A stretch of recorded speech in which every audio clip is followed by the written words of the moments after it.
Hello everyone, welcome to Horror Stories. Story 1. I moved to my dad's when I was 10 and I didn't know anyone in the area, except for the family my dad was friends with, a single mom with 3 kids. Luckily there was a girl a couple years older than me. She was 12 at the time I met her, and we got to know each other a little over a couple years. We weren't close, but we ended up having the same friends. One night my friend Rob was hanging out with her and her younger brother. They happened to be in the house alone because my friend's mom was at work. Her mother has been helping this one lady through her work and got to know her fairly well.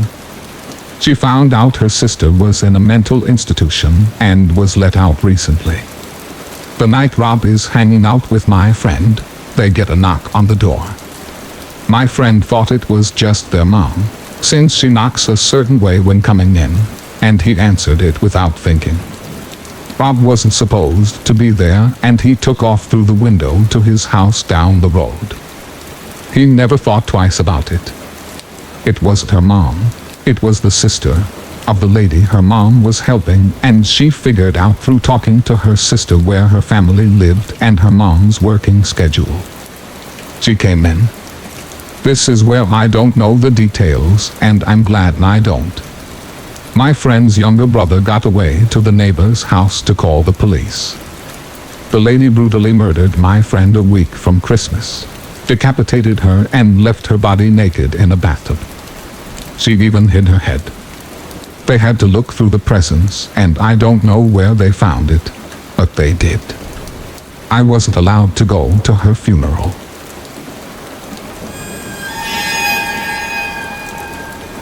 Story 2. It happened to my wife's grandmother about 15 years ago while we were still dating. Her husband had just passed away about a year previously, but she'd been going down to the library and volunteering. It was exercise and socialization. This was in the winter, so her walk back was while it was getting dark. The library closed at 5 and there was some extra stuff to do before everyone actually left, and on this particular night, she turned down a ride from another volunteer because she needed to stay in shape. The house is about a mile away through some lightly wooded area in South Texas, and as she's about halfway home, she notices someone behind her. He's walking the same direction and gaining on her, which in itself isn't all that particular. She's old and thus not particularly fast, but in this case, he seems vaguely sinister. They keep walking. Pretty soon, he's right behind her. Then he falls into pace, just staying behind her. Now she knows something's up, but she's almost home. She can see the top of her driveway coming up, and she leaves her lights on so it'll look like someone's home when she's walking in. She just needs to make it another 150 yards, then 100. All that time, she said he was so close that she could feel his breath on her neck. Around maybe 50 yards, it happens. A strong hand on her shoulder. Okay, bitch. Don't turn around and hand over your purse or I'll cut you. She stops for a second, then takes one big step forward, turns, and shoots the guy in the neck with the .38 she keeps in her purse. The guy spent the next 5 years in a prison hospital before he died of complications. My wife's grandmother passed last year, but up to the end, she lamented that she pulled the trigger too soon.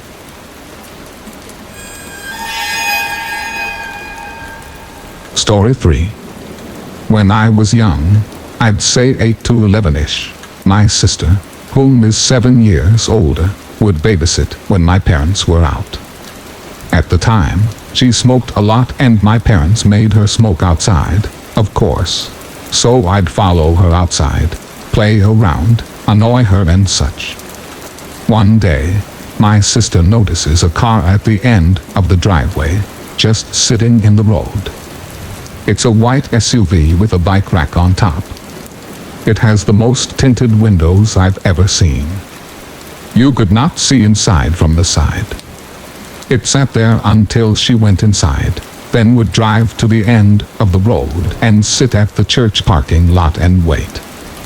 Wait until she'd come out again for another smoke. And it would repeat this. Odd, but my sister is a brave lady and just kind of ignored it. That is, until the next day while my parents were out again and it showed up again. It would sit at the end of the driveway and just watch. I don't know what the driver was doing, but he was watching my sister. I know because if I didn't go out, I'd watch from the front window and it would just sit there and watch my sister. She told my father, who was a sheriff deputy at the time, and he called the cops and made a complaint. They showed up, looked around, but the SUV was nowhere to be seen. Months went by and nothing. Then one day, a good 9 months after this had all started and around 4 months since the last sighting, it was back. It became a regular occurrence. Another day, my sister was outside doing her nasty habit and sure enough, here it comes. This time we were all alone as usual and she decides she has had enough. She tells me to stay in the carport and she's gonna go confront them. She starts walking toward the SUV and halfway down the driveway, she would later remark to us, I felt utter terror, like I knew if I went any further, I was dead. I was paralyzed by pure fear. She turned around and went inside. Finally, the family car was in the shop for some kind of issue, so we were all stuck home for the night. While my parents are home, my sister goes outside to smoke. I go outside with her and eventually the SUV shows up. She tells me to run inside and tell my father and I do. My dad promptly gets his gun and starts briskly walking down the driveway with it in hand in the direction of the SUV but not leveled towards it. The SUV floored it down the road and peeled out onto the nearby large highway. My dad, being a cop, noted the year and model and distinguishing features. The scariest thing, the license plate had been covered in duct tape. We never saw it again.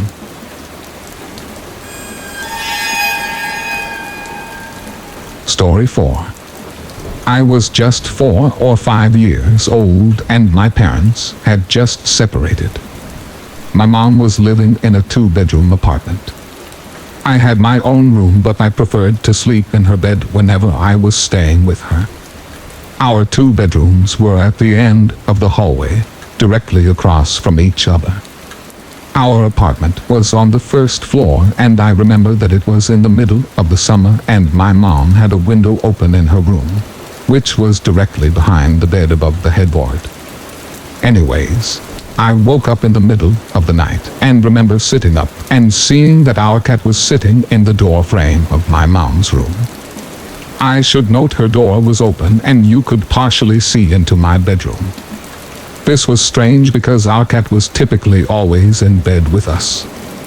As I was watching him, he walked into my bedroom and meowed. I turned to face my mom and woke her up.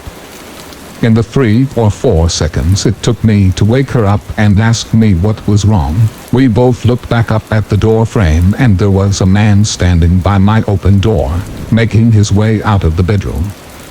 I still don't know how she managed to do it so quickly, but my mother proceeded to pick me up and literally throw me out of the screen window. She quickly followed and we were able to start screaming for help and someone called 911. The police came but didn't see any signs of forced entry, only that our front door was unlocked, which led them to believe that the man must have exited that way. The strange thing was that my mom swore up and down that she had locked the door that night with the deadbolt and chain lock. About a week later she was cleaning the kitchen and opened up our water heater closet and found a notebook with names and drawings as well as a pair of gloves and some gum wrappers. The police were called again, but all they could do was speculate that the man had been in our house and hid until we were asleep.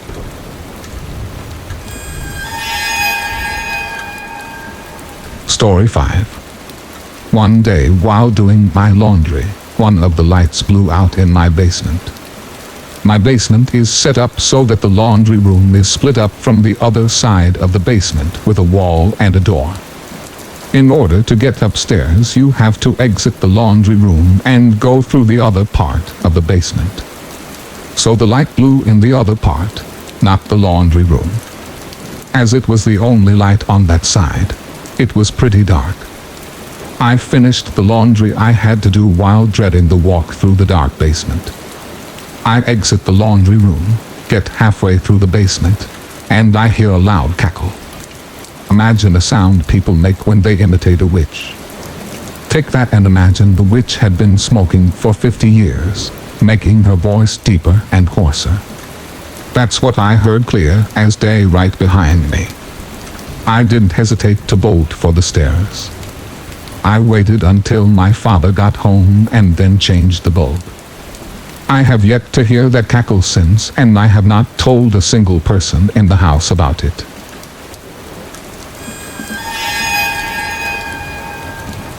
Story 6. This happened to a friend of mine. She told me about it about a year or so ago. We'll call her Minji. Minji is in her late 20s and works as an English tutor in South Korea. One evening a few years ago, she was tutoring a high school boy. They were up studying pretty late and the buses stopped running. Being a long way from his house, the boy asked if he could crash on her floor overnight and get the first bus in the morning. Minji was very reluctant because inviting a teenage male student to stay the night didn't sound like a great idea. But he was begging her and eventually she relented. They went back into her one-room apartment and she got into the bed while he laid a blanket out on the floor and they both fell asleep. A few hours later, at maybe 2 a.m., the boy wakes Minji up. "I'm really hungry," he says. "Let's go get some food." Minji opens her eyes and looks up at him in disbelief. "Food? Now? It's 2 a.m. Go back to bed." But the student insists. "No, I'm so hungry. Let's eat something now." She tells him that there's some ramen in the kitchen and he could fix himself some. This doesn't satisfy him. He doesn't want ramen. There's a 24-hour place just down the road. Let's go there. Eventually, after several minutes of persuasion, the boy gets Minji to come with him to the restaurant. They leave the apartment and head out. As soon as they're on the street, the boy turns to Minji and says, "I'm not hungry. I woke up in the middle of the night and looked under your bed. There's a man sleeping there." They call the police and discover that a homeless man had been living in Minji's apartment, sleeping under the bed for 2 months. The boy only saw him because he was lying on the floor, so he had a clear view under the bed.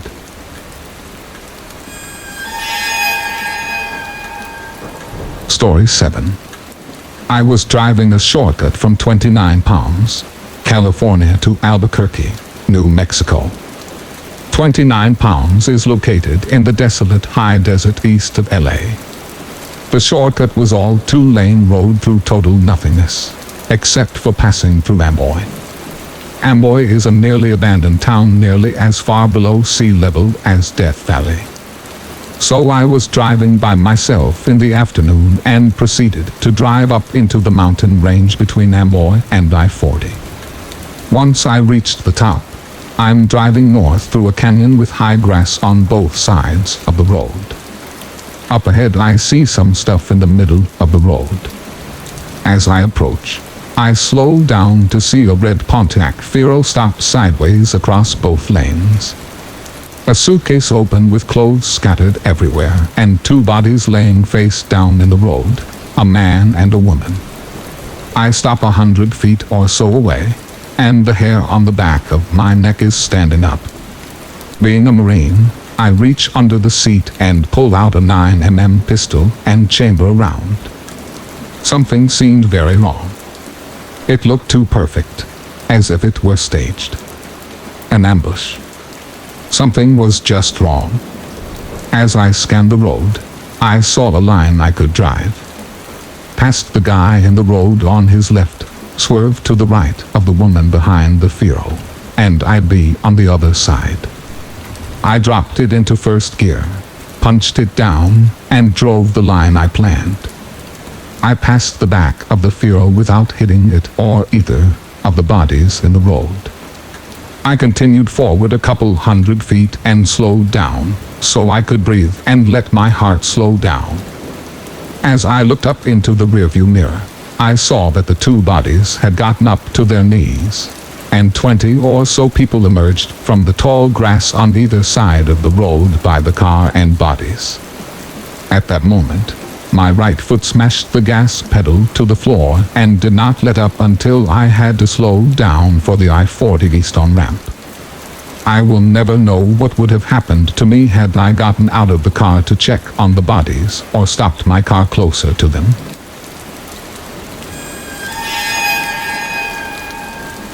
Story 8. Some friends and I were doing some night fishing on the James River. We were sitting along the shoreline with a nice fire going, accompanied by the usual idle talk and a few beers, when suddenly, everyone just stopped talking, like a switch was flipped off. We were all staring across the river and felt as if something or someone was staring back. It was a very uneasy feeling, to which some of the group tried to shake off with typical macho humor, when a blood-curdling sound erupted from the other shore that froze everyone in their tracks. The sound was unlike any other that I had ever heard, and it made every hair on my body vibrate and tingle. The only way I could describe it is it sounded like a wild person with no language skills being gutted alive. No words, just this high-pitched blood-curdling scream. Nobody moved or said a word. We all just sat there fixed in our stare, when just as suddenly, a second scream was let loose with even more force than the first. By this time, several of us were sprinting to our trucks that were parked a few yards away, retrieving various firearms. When we got back, we all sat there quietly, with our eyes fixed, staring toward the opposite shore, watching the light from our fire reflecting off the rocks. We sat there waiting for another scream, or something to move on the other side of the river. Finally, a third scream came just as suddenly, but this time, it was on our side of the river, coming from the bushes about a yard away. We all hightailed out of there, leaving most of our stuff behind. When we got to our trucks, we heard the scream one more time, just beyond the tree line. We all floored it the hell away from there, and never found out what was making the sounds.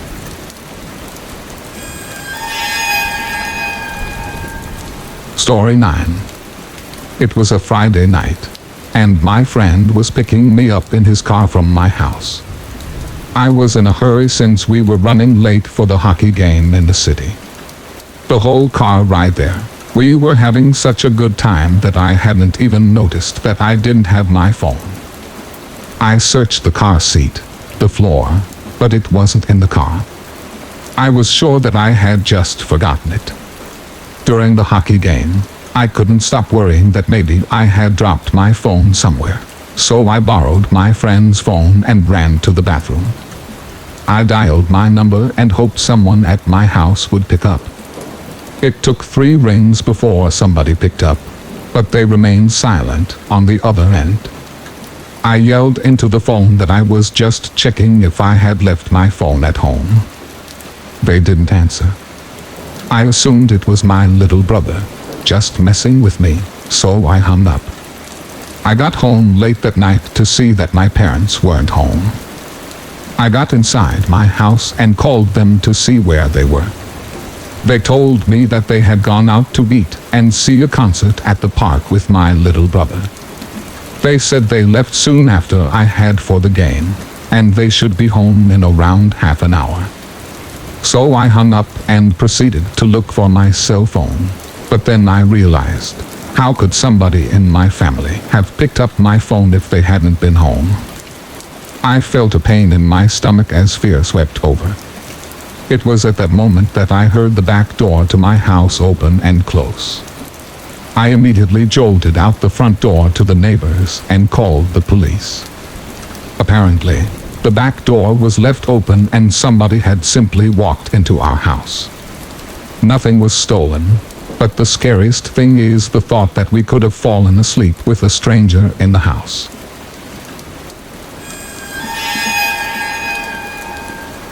Story 10. A while back, there was a family that moved in next door to my family. They had a son who was just twisted.